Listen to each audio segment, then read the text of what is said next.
Sveiks, draugs! Vai esi dzirdējis teicienu, ka prieks vairojas ar to daloties? Tuvojas Ziemassvētki, un ir īstais laiks, lai iepriecinātu gan sevi, gan citus.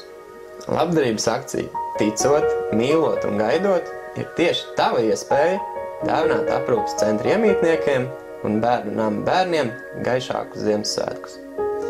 Laika posmā no 25. novembra līdz 15. decembrim vairākās augstskolās tiks izvietotas ziedojuma kastes.